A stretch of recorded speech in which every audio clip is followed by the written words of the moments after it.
Oke, di video kali ini kita akan membahas mengapa referensi itu penting dalam menggambar dan mengapa kita harus pakai referensi.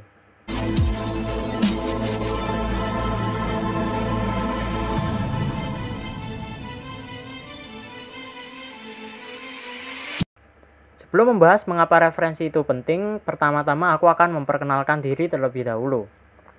Perkenalkan, nama aku Aldrin, biasa dikenal Aldrin San. Aku adalah orang yang suka gambar dan kurang lebih aku udah gambar sekitar 2 tahunan. Oke, kita lanjut ke pembahasannya. Ngomongin tentang referensi, kata ini sering dianggap sebagai kecurangan atau plagiat saat kita menggambar, ya kan? Aku udah bahas tentang video ini lengkap di video sebelumnya. Kalian bisa cek di pojok kanan atas atau deskripsi video ini.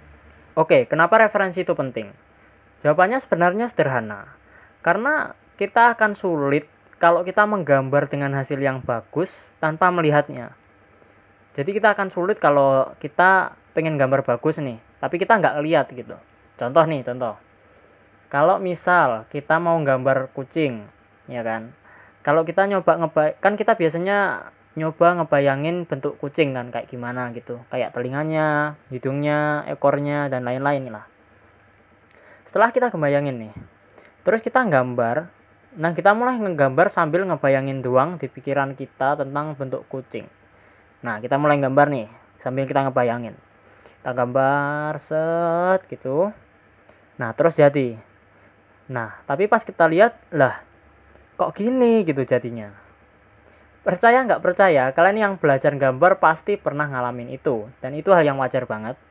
Kita pasti pengen kan ketika kita ngebayangin sesuatu yang pengen kita gambar. Dan kita berpikir nanti hasilnya akan sama yang kayak kita pikirin. Tapi ternyata hasilnya nggak sesuai ekspektasi dan malah biasanya jelek gitu. Nah, disitulah referensi dibutuhkan. Referensi membuat gambar kita menjadi lebih baik karena kita jadi bisa memperkirakan objek yang kita gambar menjadi lebih jelas. Dan kita bisa mematangkan konsep yang udah ada di kepala kita. Jadi misal, kalau kita ngebayangin kucing ya kayak tadi, kita ngebayangin kucingnya misal lagi duduk gitu.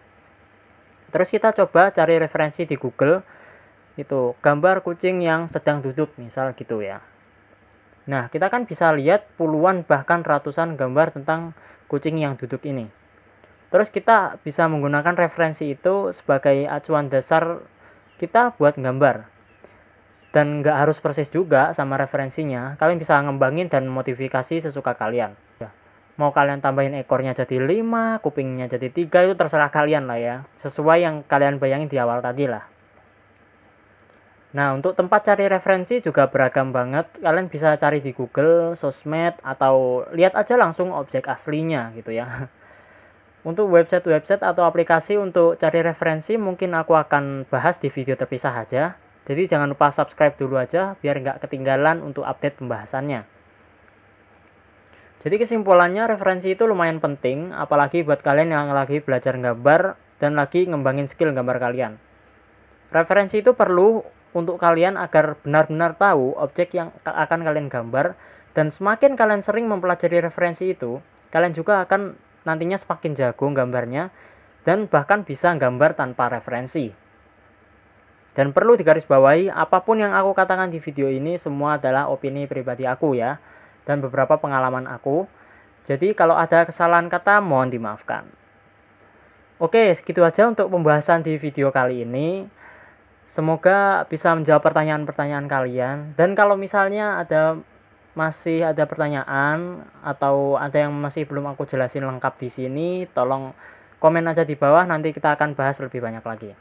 Oke, segitu aja dulu untuk video kali ini. Makasih banget yang udah nonton dan semoga video ini bermanfaat buat kalian yang lagi membutuhkan. Jangan lupa follow Instagram aku kalau kalian pengen lihat semua karya-karya aku, dan jangan lupa subscribe ke channel ini agar tidak ketinggalan di video-video selanjutnya. Makasih yang udah nonton dan see you in the next video. Bye bye.